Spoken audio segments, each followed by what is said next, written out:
Hello and welcome to Mystic Visions with Dr. Shiny. This is a daily pick a card reading for January the 7th. And if you are new to pick a card readings, the way this works is that you will select one of the piles here and then skip down into the description and find a timestamp corresponding to your choice, and that will skip ahead in the video to your reading. Now, the purpose of this type of reading is for a little bit of daily guidance or to adjust your overall focus for the day. If you are looking for a more detailed reading, please check out my general readings for the month. Now, I do have 3 crystals here to aid in your selection, and today I have a smoky quartz, nice smoky quartz, rough cut, and then I have a rose quartz for pile 2, this rose quartz, and then for pile 3 I have a Dalmatian jasper, which is pretty cool. So that's your pile number 3. Now I'm going to give you about 30 seconds of silence to meditate on your choice if you wish, and keep in mind that you can choose more than one pile if you are called to do so. Please follow your intuition here. Most of these piles will have some good advice in them, and one of them just may be a little bit more accurate than the others. So let's go ahead and begin the 30 seconds right now.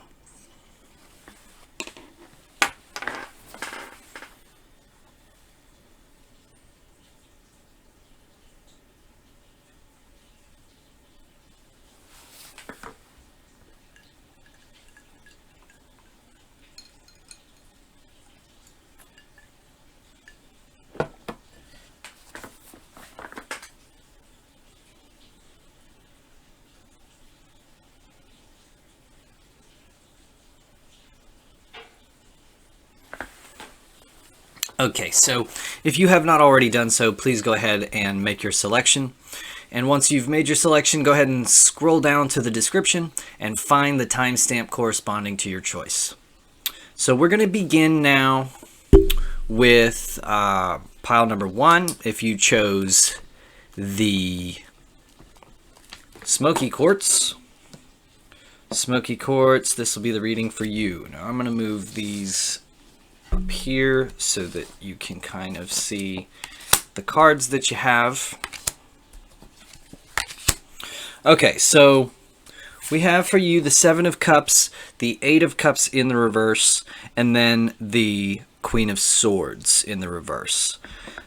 So the 7 of Cups here is an indication that there may be a lot of choices coming at you, or there's the prospect of making a choice, but there's actually not so much an imperative to make a choice. So this can be like shopping for something that you really want, not necessarily something you need, right? So there is always kind of like a door number 3 here. Instead of like actually making a particular choice, there's always the option to just kind of like hold back a little bit, because the idea is that in this situation, none of these choices are really in your best interest. They're kind of trying to sell you on this idea, but the idea is usually working for some other agenda, something that's not necessarily in your best interest.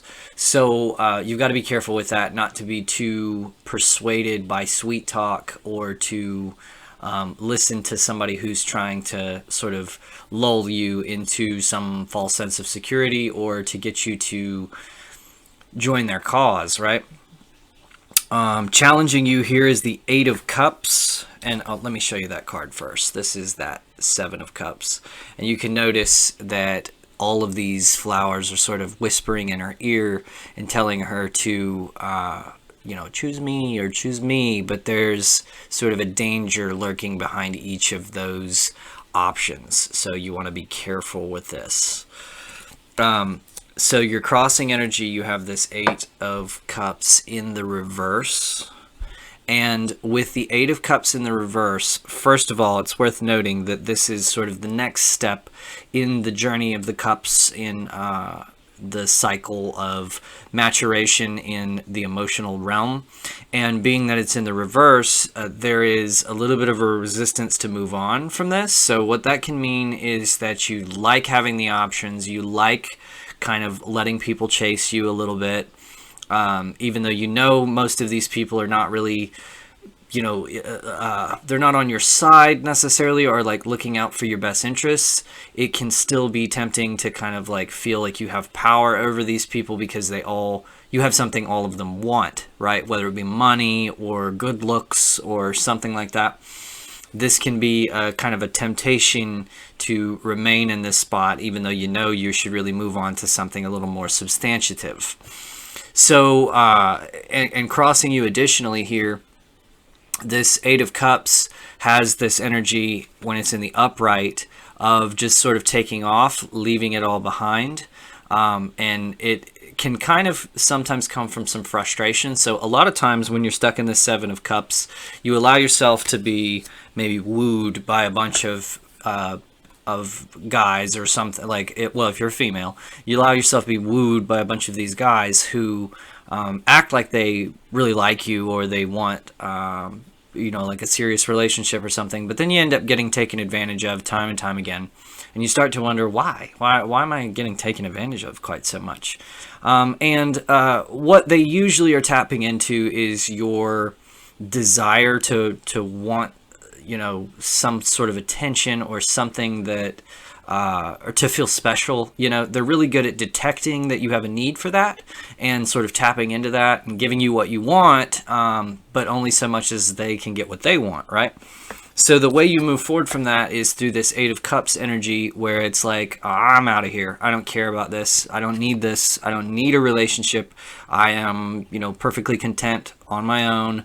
I'm gone. Bye-bye. It's this, and it can be in the extreme. The challenge here is to balance this so it doesn't become, closed off, or too withdrawn, or to just kind of hide from your problems instead of like facing them head on, or just resigning from the game completely. That can be a little excess energy in this regard. But what you're looking for is to not care so much about the outcome, that you stay attached to these situations that really you should know better, that you should be able to just sort of get out of there. And advice for you here is the Queen of Swords in the reverse. So this can mean that, sometimes you are an intelligent person who is capable, intellectual within, mental realms. But in this case, it may be that you're like overthinking situations, or you're too focused on, thinking about how this is going to work out, something to that effect. So there's a little bit of your mind is not necessarily your best friend here. And so following your heart is probably recommended in this situation, instead of like thinking about, weighing the pros and cons and approaching this from like a more, logical or mental space. Kind of focus more inwardly on the heart and everything, because essentially here your thoughts are not necessarily serving you as well as they normally would in this situation. So be careful with that. This can be kind of like an intense energy. There can be mistrust. There can be things like kind of glaring thoughts, or getting too involved with thinking about what's going on, or trying to model the situation out in your mind, that kind of thing. So another way of putting this is to seek a situation that makes you feel a little bit more easygoing and aloof, and less like you're trying to control every aspect of the situation, because that's kind of causing you to reach a little bit of a gridlock in this pursuit of progressing through this emotional journey, if that makes sense. So that's about it for card number 1. So we're going to go ahead and move on to card number 2. And card number 2, if you chose this Rose Quartz, this will be the reading for you. For the Rose Quartz, we have the Moon, the Two of Cups in the reverse, and the Ace of Coins in the reverse. Okay, so the situation is the Moon, which represents the unknown. So there may be some things that are a little bit up in the air for you right now that you're not really feeling a lot of closure or certainty about. There is a question of what's going to happen ahead, and this could be kind of weighing a little bit heavy on you or making you nervous or making you feel some type of way. The Moon is also the source of your intuition. So when you're in the realm of like this unknown circumstance and you don't have like past experience and judgment to sort of guide you, it's a really wonderful opportunity for you to open up to your intuition a little bit and to ask yourself and to feel out a situation rather than to try to reason it out. Because, and now again, if this is a situation where if there was like the sun in this situation, that would indicate that you have some knowledge, you have some experience, and that's a wonderful thing for you to be able to draw on in this type of a situation. But if you don't have that experience and you're kind of dealing more with like an unknown situation or dealing with things that you haven't before and you're not sure how to approach it, that's when you have to tap into that intuition, right? Because of course you're not just going to do nothing or just throw your hands up. You may seek advice from other people, but even in that, you can't. I recently sought out some advice on something so simple. I work with a lot of people who live in the same county as I do, and I've been trying to build a fence, and I was just trying to seek out some advice about how far from the property line does it need to be, and I probably got 8 different answers from people who've all lived in this county for most of their lives. So you can't necessarily trust every person to give you the great advice that you're looking for. So it even takes a little bit of intuition to know when somebody really knows when what they're talking about, or when they think they know what they're talking about. There's a big difference there. So use this opportunity as an exercise in your intuition. If you're feeling a little afraid or something like that, think of this as more of an opportunity than a challenge. Now, what's crossing you is the Two of Cups in the reverse. Two of Cups, normally this is like a harmonious relationship. This may have started as like a harmonious relationship, and it's not necessarily a relationship with like a person, but to be honest with you, this one is very, very strongly associated with like romantic relationships. Probably the most of any card in the deck. I mean, I would even say more so than the Lovers, because the Lovers has more of a symbolic meaning about choice and everything. The Two of Cups is what I see, particularly like when it's upright. I see that the most when we are focused or fixated in like a really happy, healthy relationship. So in the reverse here, it's sort of the reverse of that, right? Where there is a little bit of imbalance, there's a little bit of maybe a toxic relationship that's going on or something like that. But there is also the potential for it to work out well. So it's a little bit, what defines something as like a toxic relationship or more of a synergistic relationship is, to a degree, how you approach that, how you think about the relationship, or what you're expecting to get out of it, right?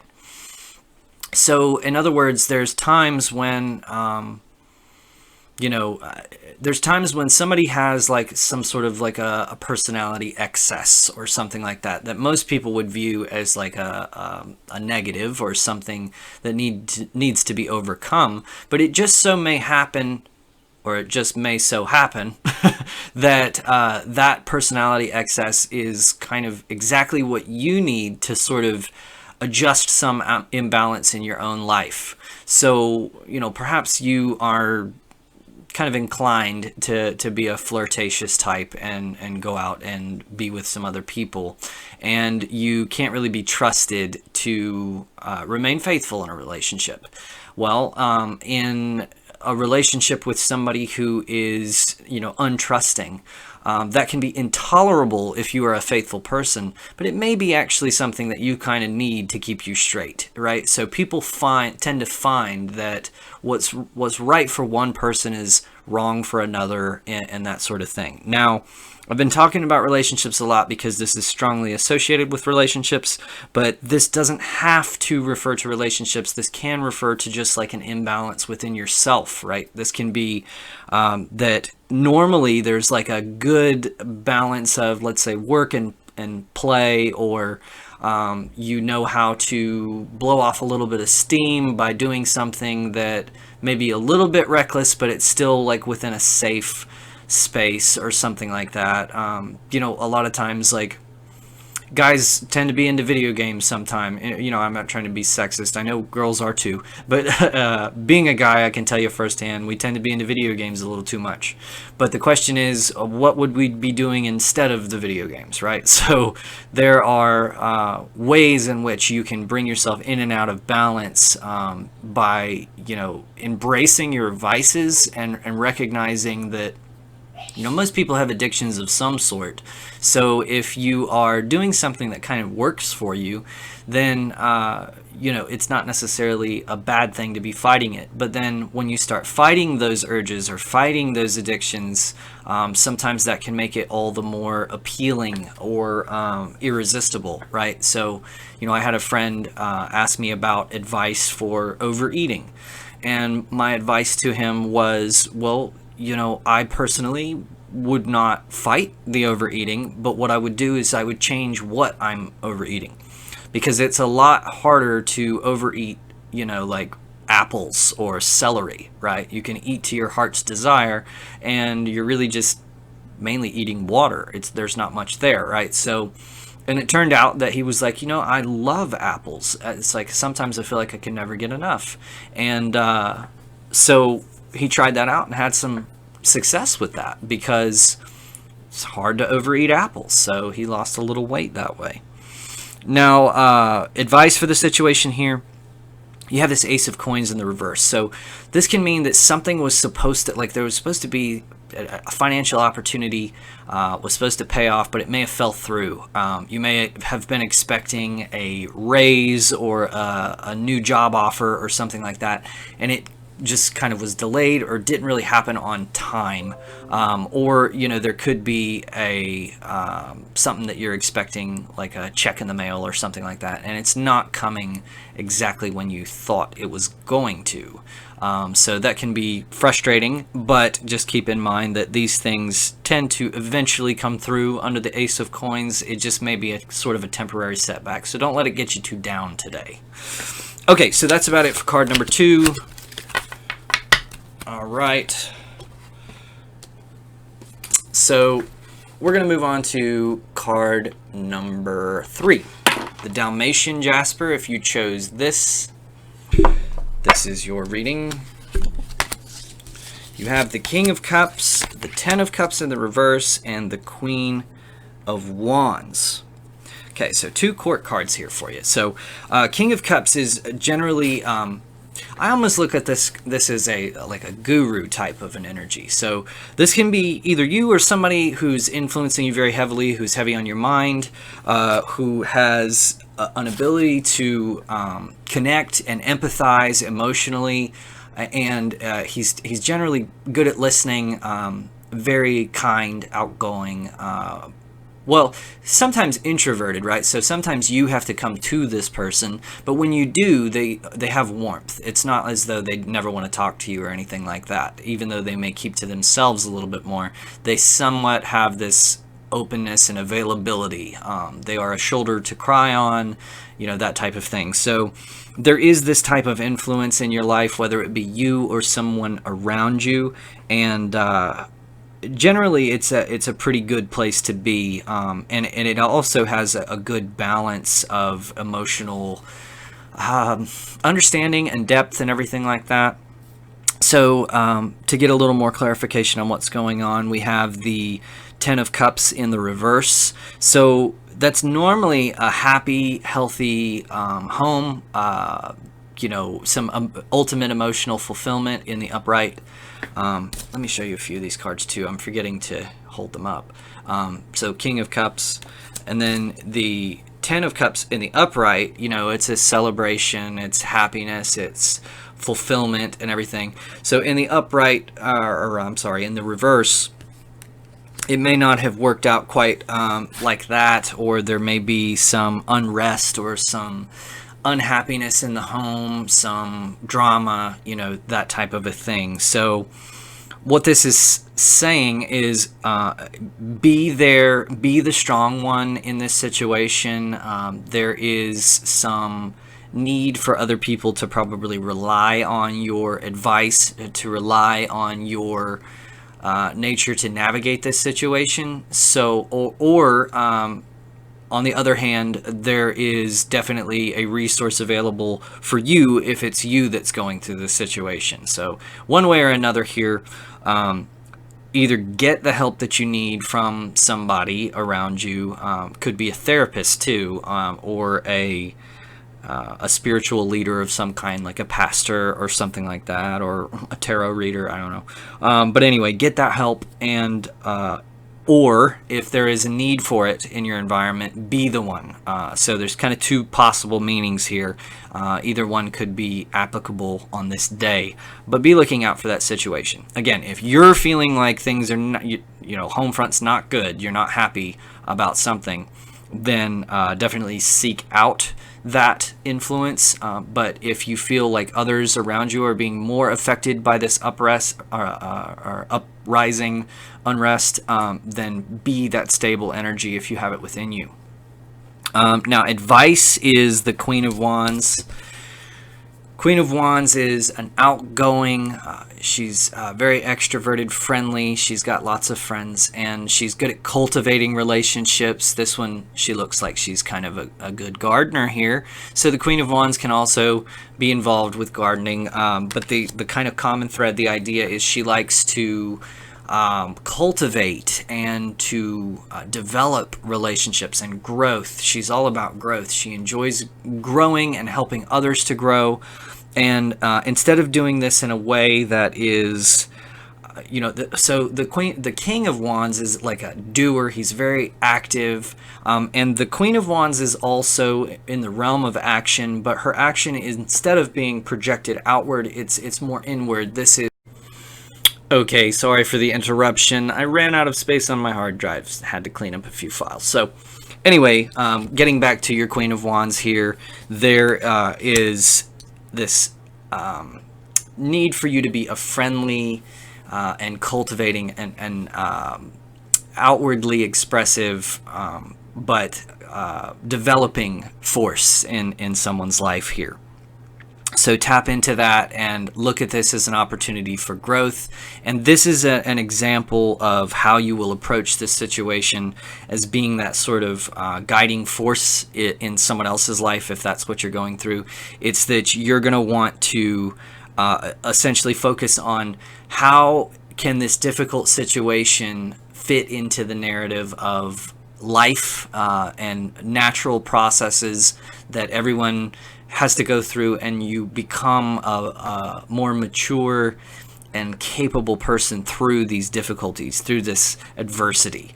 So that's what you're looking for as far as what you focus on to get through these difficult, unhappy situations. So it could be like if there's some unrest at the house and you're not happy with your partner or your family of some kind, how is this a challenge for you to rise above certain impulses, to figure out what actually means more to you? Is it being right, or is it having a happy home and having love and good relationships?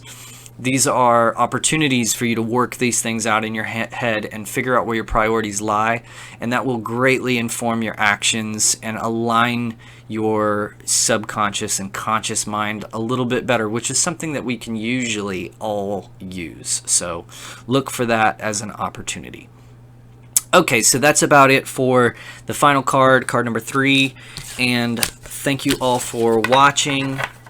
Please leave some comments. Let me know what you thought about the video, and subscribe, of course, if you haven't already.